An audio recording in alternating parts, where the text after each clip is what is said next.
السلام علیکم ورحمۃ اللہ تعالی وبرکاتہ۔ معزز سامعین و ناظرین، کیسے ہیں آپ سبھی حضرات؟ امید ہے خیریت و عافیت کے ساتھ ہوں گے۔ اللہ سبحانہ و تعالی سبوں کو خیریت و عافیت کی زندگی عطا فرمائے۔ عزیزان ملت اسلامیہ، بے برکتی ہر ایک مسلمان آج پریشان حال ہے اور بے برکتی کا شکار ہے۔ تو میں آپ حضرات کے سامنے کچھ ایسے عمل آج بتانے جا رہا ہوں کہ جس سے باز رہنے سے اور جس عمل کو نہ کرنے سے مال میں، کاروبار میں، گھر میں خیر و برکت کا نزول ہوتا ہے اور انسان بے برکتی سے محفوظ ہو جاتا ہے، اور اس کام کو کرنے سے، ان کاموں کو، ان امور کو انجام دینے سے بے برکتی آتی ہے۔ حضرت انس بن مالک رضی اللہ تعالی عنہ سے مروی ہے کہ برتنوں اور گھر کے صحن کی صفائی خلا اور مالداری لاتے ہیں، یعنی مال میں برکت آتی ہے، مال میں اضافہ ہوتا ہے، گھر میں مالداری آتی ہے۔ کیا کام کرنے سے؟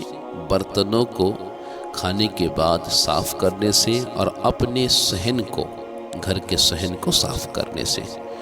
تو ایسے ہی کھانے پینے کے بعد برتن کو چھوڑ دیں گے تو بے برکتی کا سبب بھی ہے، یعنی جھوٹے برتنوں کو کھانے کے بعد یوں ہی چھوڑ دینا، بنا دھوئے اسے چھوڑ دینا، یہ بے برکتی لاتی ہے۔ یعنی جھوٹے برتنوں کو بنا دھوئے یوں ہی چھوڑ دینا، اس سے بے برکتی آتی ہے۔ اور پھر دوسری بات یہ ہے کہ جب جھوٹے برتن ہم چھوڑ دیتے تو اس میں چوہے لوٹتے ہیں، چھپکلی لوٹیں گے، ایسے کیڑے مکوڑے لوٹیں گے، اور پھر اپنے جراثیم اس میں چھوڑ دیں گے۔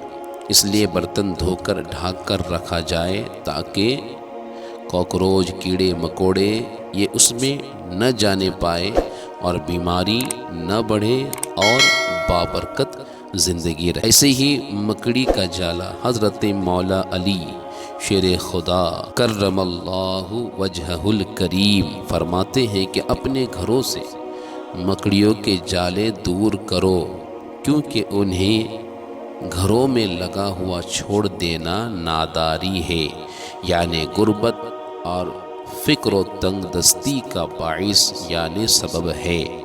تو لہٰذا مکڑی کے جالے کو گھر میں رہنے دینا، اسے صاف نہ کرنا، اسے ختم نہ کرنا، یہ بھی بے برکتی لانے والا عمل ہے اور اس کے ذریعے سے بے برکتی گھر میں آتی ہے۔ فتاوی رضویہ میں جلد نمبر 1 میں موجود ہے، حضور اعلیٰ حضرت فرماتے ہیں کہ علماء میں مشہور ہے کہ اپنی دامن یعنی آنچل سے بدن پوچھنا نہیں چاہیے، اور رد المحتار میں فرمایا دامن سے ہاتھ منہ پوچھنا بھول پیدا کرتا ہے، یعنی حافظہ کمزور ہو جاتا، دماغ کمزور ہو جاتا ہے۔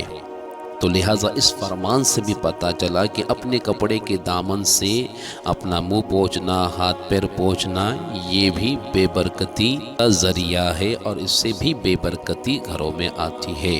اکثر خواتین کام کرتے کرتے اپنے دامن سے ہاتھ منہ پوچھ لیتے ہیں یا بچوں کے ہاتھ منہ پوچھ لیتے ہیں، ایسا نہ کرے، کیونکہ اس کے ذریعے سے بے برکتی آتی ہے اور حافظہ کمزور ہوتا ہے، ذہن کمزور ہو جاتا ہے۔ ایسے ہی کھانا بچا دیا جائے اور پھر ضائع کر دیا جائے تو بے برکتی ہے، اس سے بھی بے برکتی آتی ہے۔ کھانا بچا دیا جائے اور اسے محفوظ رکھا جائے، اسے ضائع نہ کیا جائے۔ اگر کھانا بچا دیا گیا اور پھر اسے ضائع کر دیا گیا، برباد کر دیا گیا، تو اس سے بھی بے برکتی آتی ہے۔ ایسے ہی گناہوں کی کثرت سے بے برکتی آتی ہے، نیکیوں کی کثرت سے برکت آتی ہے۔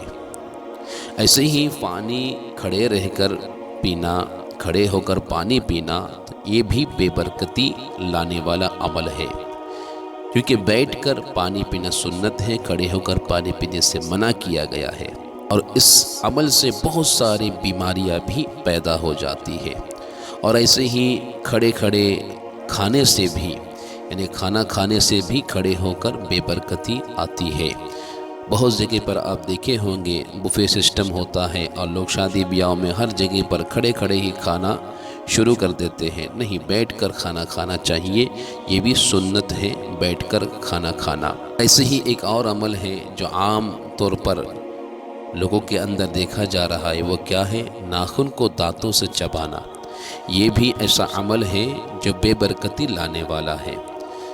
دانتوں سے ناخن کو نہ چبایا جائے، اس کے بارے میں کہا گیا ہے کہ دانت سے ناخن نہیں کاٹنا چاہیے، کیونکہ اس سے برس یعنی کوڑ کی بیماری کا خطرہ لاحق ہوتا ہے۔ تو لہٰذا یہ کچھ عمل تھے اور یہ کچھ باتیں تھیں جس سے بے برکتی ہمارے گھروں کے اندر چھاتی ہے، ہمارے گھروں کے اندر آتی ہے۔ تو لہٰذا ہمیں چاہیے کہ ان عمل سے اور ان باتوں سے ہم پرہیز کریں تاکہ ہماری زندگی بھی بابرکت بن جائے۔ جاتے جاتے ویڈیو کو لائک اور شیئر ضرور کریں، دوستوں تک ضرور پہنچائیں، اور آخر میں دعا کریں کہ مولا کریم ہمیں عمل کی توفیق عطا فرمائے۔